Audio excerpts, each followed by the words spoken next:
Hello, जय श्री राम। जिनका paper है 18 अगस्त को व्यष्टि अर्थशास्त्र के सिद्धांत, उनके लिए एक पेपर ऑलरेडी मैंने अपलोड कर रखा है। यह है पेपर 2। इस दो वीडियो को देखने के बाद आपको यूट्यूब पे भटकने की आवश्यकता नहीं है। इसके अलावा आपके लिए बोनस पॉइंट है, वो वीडियो के अंत में बताऊंगा। चुपचाप इस वीडियो को पूरा देखो बिना स्किप किए, आपका एग्जाम क्लियर हो जाएगा। बुक का नाम है आपका व्यष्टि अर्थशास्त्र के सिद्धांत। जैसा कि कल मैंने आपको बताया था, अर्थशास्त्र को दो भागों में बांट दिया गया है। पहला है व्यष्टि और दूसरा है समष्टि। तो हम बात करने वाले व्यष्टि अर्थशास्त्र के बारे में, ठीक है। मोस्ट इंपोर्टेंट क्वेश्चन है जो बार बार है, जो एग्जाम के अंदर दोहराए जाते हैं। सबसे पहले खंड 1 के बारे में बात करेंगे कि व्यष्टि अर्थशास्त्र क्या है। साथियों, व्यष्टि का शाब्दिक अर्थ होता है सूक्ष्म या छोटा। व्यष्टि अर्थशास्त्र की वह शाखा है जो व्यक्तिगत इकाइयों के व्यवहार का अध्ययन करती है। व्यष्टि शास्त्र क्या है? एक ऐसी शाखा है जो व्यक्ति के इकाइयों के व्यवहार का अध्ययन करती है, यानी जो पैसों से रिलेटेड काम होता है उससे रिलेटेड काम करती है। दूसरा है मांग का नियम लिखिए। मांग का नियम क्या है वो लिखना है। अन्य परिस्थितियां समान रहने पर वस्तुओं का मूल्य घटने से मांग बढ़ती है और मूल्य बढ़ने से मांग घटती है। उसे क्या कहते हैं? मांग का नियम। समझे? जैसे कि कोई भी सामान है, उस वस्तु का मूल्य घटता है एवं मूल्य बढ़ता है। जैसे मूल्य घटता है, जैसे उसकी मार्केट के अंदर डिमांड बढ़ती है, उस नियम को क्या कहते हैं? मांग का नियम कहते हैं, मतलब डिमांड बढ़ जाना। तीसरा क्वेश्चन है उपभोक्ता अधिवेश का अर्थ बताइए। उपभोक्ता जितनी अधिकतम कीमत देने को तैयार होता है, यानी खरीदने वाला जितना ज़्यादा पैसा देने के लिए तैयार होता है, और वास्तविक कीमत में जो अंतर होता है वह उपभोक्ता अधिवेश कहलाता है, ठीक है। जैसे कि एक जीरे की कीमत होती है, कोई उपभोक्ता है वो 400 रुपये किलो देने के लिए तैयार होता है, लेकिन उसकी वास्तविक कीमत क्या है? वास्तविक कीमत है 390 रुपये। तो 10 रुपये का जो डिफरेंट होता है वो होता है उपभोक्ता अधिवेश, ठीक है। चौथा क्वेश्चन है अवसर लागत क्या है। अवसर लागत किसी वस्तु सेवा को पाने के लिए त्यागे गए सर्वोत्तम विकल्प का मूल्य है। साथियों, जिनको आईएएस बनना होता है वो आईपीएस की नौकरी त्यागता है। उसी प्रकार जो कोई भी वस्तु पाने के लिए जो त्यागा जाता है सर्वोत्तम विकल्प, उसे कहते हैं अवसर। पांचवा क्वेश्चन है सीमांत उपयोगिता का नियम लिखिए। किसी वस्तु की प्रत्येक अतिरिक्त इकाई उपभोग करने से मिलने वाली उपयोगिता क्रमशः घटती जाती है, उसे सीमांत उपयोगिता कहते हैं। साथियों, अब है आपका खंड ब। मैंने खंड अ, ब, स तीनों के अंदर आपके 5-5 क्वेश्चन लिए जो मोस्ट इंपोर्टेंट है और बार बार एग्जाम के अंदर दोहराए जाते हैं। इस वीडियो को अपने दोस्तों के साथ शेयर करना जिनका भी EC 01 का पेपर है, और किस से रिलेटेड आपको और किस पेपर के बारे में जानकारी चाहिए, इसी प्रकार वीडियो बनाओ, वो मुझे कमेंट करके बता देना। खंड ब के अंदर है पहला प्रश्न, मांग के निर्धारक तत्वों को स्पष्ट करना है। मांग है जो उसके निर्धारक तत्व है उसको स्पष्ट करना है। मांग पर मूल्य, आय, उपभोक्ता की रुचि, फैशन, प्रतिस्पर्धक व पूर्व वस्तुओं के मूल्य, भविष्य की अपेक्षाएं, जनसंख्या का आदि कारक प्रभाव डालते हैं। सेक्शन बी का दूसरा क्वेश्चन है आय प्रभाव और प्रतिस्थापन में अंतर बताना है। किसके अंदर? आय प्रभाव और प्रतिस्थापन में अंतर बताना है।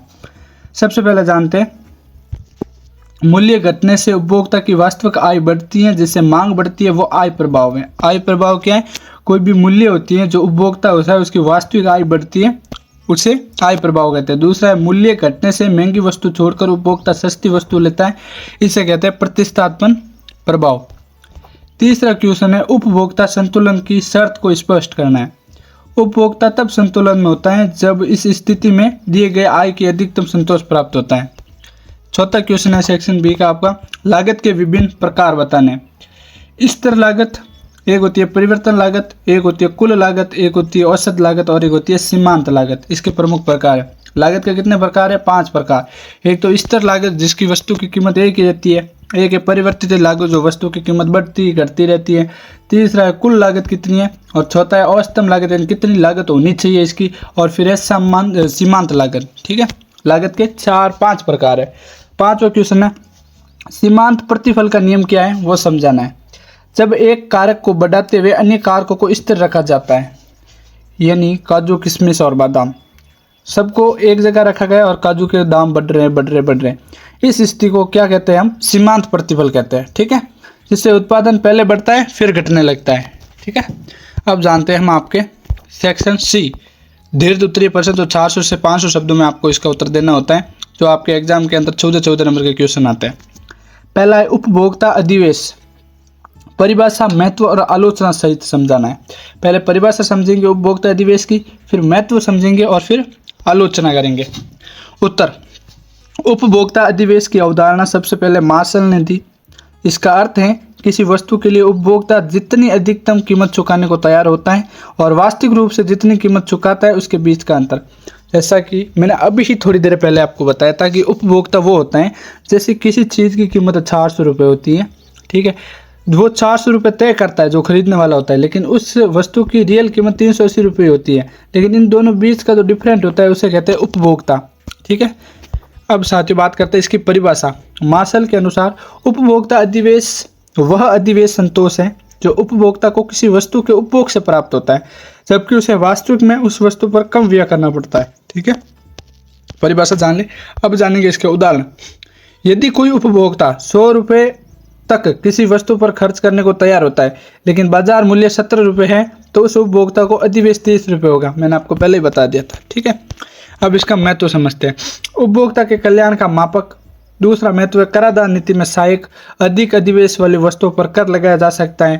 तीसरा है अंतर्राष्ट्रीय व्यापार के लाभ में समझने में सहायक। चौथा महत्व है मूल्य निर्धारण में व्यापारियों को दिशा प्रदान करता है। अब इसकी आलोचना करते हैं।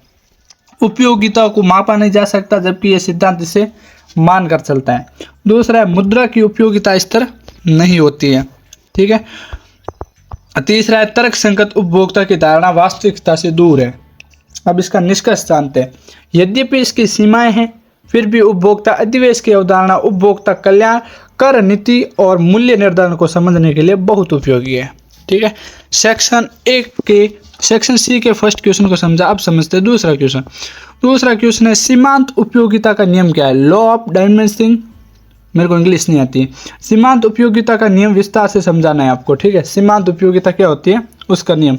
उत्तर है सीमांत उपयोगिता का नियम व्यष्टि अर्थशास्त्र का एक मौलिक सिद्धांत है। गॉसन और बाद में मार्शल ने इसे प्रतिपादित किया है। ठीक है, सीमांत उपयोगिता का नियम क्या है, व्यष्टि अर्थशास्त्र का एक मौलिक यानी मूल सिद्धांत है, जो गॉसन ने भी और बाद में मार्शल ने भी इसे प्रतिपादित किया है। अर्थ जानते हैं। जब कोई उपभोक्ता किसी वस्तु की लगातार इकाइयों का उपभोग करता है, लगातार खरीदता है, तो प्रत्येक अतिरिक्त इकाई से प्राप्त संतुष्टि घटती जाती है। ठीक है, उदाहरण जैसे प्यासे व्यक्ति को पहला गिलास पानी अत्यधिक संतुष्ट देता है, लेकिन दूसरा उससे कम, तीसरा उससे भी कम और 5 और 6 गिलास तक उसकी रुचि मर जाती है। ठीक है, ये है। अब हम जानते हैं इसकी मान्यताएं। उपभोग लगातार हो, मतलब लगातार खरीदी जाए। वस्तु समरूप हो। तीसरा है उपभोक्ता तर्क संगत हो। चौथा है स्वाद व रुचि में स्थिरता रहे।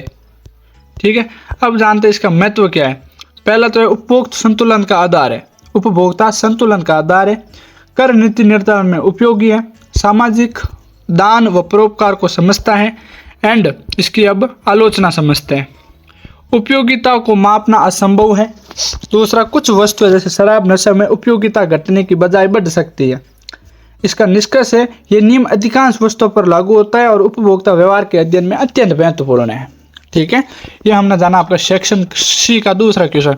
अब जानते हैं तीसरा क्वेश्चन है पूर्ण प्रतियोगिता की विशेषताएं एवं मूल्य निर्धारण की प्रक्रिया समझानी है। उससे पहले बता देता हूँ, अभी तक आपने चैनल को सब्सक्राइब नहीं किया है तो आपके लिए तो गुड पॉइंट है, क्योंकि इसी प्रकार मैं आपके BA सेकेंड ईयर और फाइनल ईयर की भी तैयारी कराने वाला हूँ, और जो आगे बढ़ने वाले और भी एग्जाम है उसके भी आपको तैयारी मिलेगी। तो इस चैनल को सब्सक्राइब तो कर ही देना, भूल के भी दूर मत चले जाना। वीडियो को लाइक करना और अपने दोस्तों के साथ शेयर कर देना ताकि उसका भी भला हो जाए। ठीक है, तीसरा क्वेश्चन है पूर्ण प्रतियोगिता की विशेषता एवं मूल्य निर्धारण की प्रक्रिया लिखिए। आपको बोनस पॉइंट चाहिए था, मुझे कमेंट करके बताओ। आपके टोटल 20 लेसन है अर्थशास्त्र के अंदर, व्यष्टि अर्थशास्त्र के अंदर।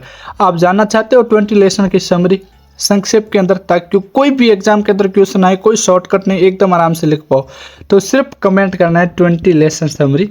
मैं आपके लिए 20 लेसन की समरी समझा दूंगा, पूरी किताब समझा दूंगा 1 घंटे के अंदर, वादा रहा। अब जानते हैं पूर्ण प्रतियोगिता की विशेषताएं एवं मूल्य निर्धारण की प्रक्रिया। पूर्ण प्रतियोगिता एक आदर्श बाजार संरचना है। इसमें असंख्य क्रेता विक्रेता होते हैं और कोई भी एक व्यक्ति मूल्य को प्रभावित नहीं कर सकता। अब इसकी विशेषताएं जानते हैं। बड़ी संख्या में क्रेता और विक्रेता। दूसरा है वस्तुएं समरूप होती है, यानी एक जैसी होती है। तीसरा, बाजार में मुक्त प्रवेश व निर्गम।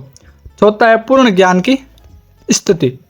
और फिर 5वां है फर्म मूल्य ग्राह्य, यानी प्राइस टैगर। ठीक है, मूल्य निर्धारण की प्रक्रिया समझते हैं। मूल्य मांग और आपूर्ति की शक्तियों में तय करता है। संतुलन मूल्य वो होता है जहाँ मांग और आपूर्ति बराबर होती है, यानी खरीदने वाले भी 50 जन हो और सामने केले भी 50 जन के लिए ही हो तो बराबर हो, उसे हम क्या कहते हैं, संतुलन बाजार। लोगों का में फर्म को लाभ या हानि हो सकती है, छोटे समय में लाभ या हानि हो सकती है, लेकिन दीर्घकाल में केवल सामान्य लाभ संभव है, क्योंकि लाभ देकर नई फर्में प्रवेश करती है और हानि में फर्म बाहर निकल जाती है। इसका निष्कर्ष है, पूर्ण प्रतियोगिता व्यवहार में दुर्लभ है, परंतु ये मूल्य सिद्धांत को समझने का आदर्श मॉडल है। अब जानते हैं आपका 4वां क्वेश्चन है, एकाधिकार क्या है, इसकी विशेषताओं और मूल्य निर्धारण की प्रक्रिया समझनी है। किसके? एकाधिकार के बारे में। मोस्ट इंपोर्टेंट है, 50,000% लिख लो, आपके एग्जाम के अंदर कल देखने को मिल जाएगा। ठीक है।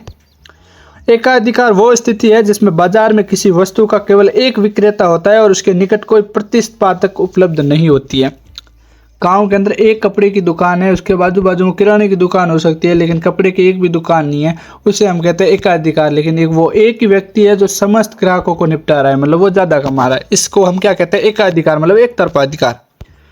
दूसरी इसकी विशेषता क्या क्या है? केवल एक विक्रेता है, इससे क्या होगा? क्राय की बढ़ेगी। दूसरा है, वस्तु का कोई निकट प्रतिस्पर्धन नहीं है, यानी उस वस्तु को बनाने के लिए कोई निकटतम स्रोत भी नहीं है। दूसरा, मूल्य व उत्पादन पर नियंत्रण, मूल्य भी ठोक के लेगा और उत्पादन भी सीमित होगा। तीसरा है, प्रवेश पर प्रतिबंध। चौथा है, प्रतिस्पर्धा का अभाव। अब जानते हैं मूल्य निर्धारण की प्रक्रिया। एकाधिकारता अपने लाभ, अब समझेंगे हम वापस मूल्य निर्धारण की प्रक्रिया। एकाधिकारता अपने लाभ को अतिक्रमण करने के लिए उत्पादन उस स्तर तक करता है जहाँ MCR बट MR, मतलब सीमांत लागत प्लस सीमांत आय। ठीक है। यदि मांग अधिक है तो उत्पादन घटाकर मूल्य बढ़ाता जा सकता है। ठीक है।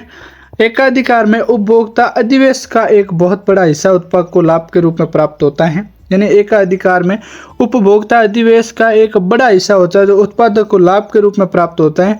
एकाधिकार उपभोक्ताओं के लिए हानिकारक हो सकता है क्योंकि इससे मूल्य अधिक और उत्पादन कम रहता है। जैसे आपके गांव के अंदर एक ही किराने की दुकान होगी और कोई आजू बाजू में किराने की दुकान ही नहीं है, तो उससे आपको क्या हानि होगी? वो दुकानदार मन चाहे आपसे दाम लेगा, लेकिन आप उसे दोगे, अगर नहीं दोगे तो सामान कहाँ से लाओगे, क्योंकि उसका कॉम्पिटिटर भी कोई नहीं है।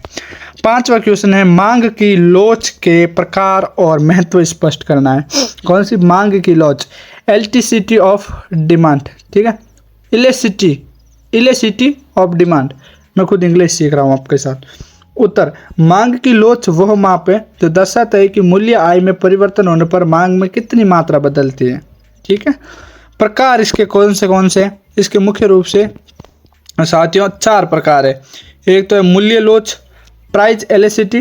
दूसरा है आई लोच, इनकम एलिसिटी। तीसरा है क्रॉस लॉस यानी क्रॉस एलिटिसिटी, और विज्ञापन लॉस यानी एडवर्टाइजमेंट एलिटिसिटी।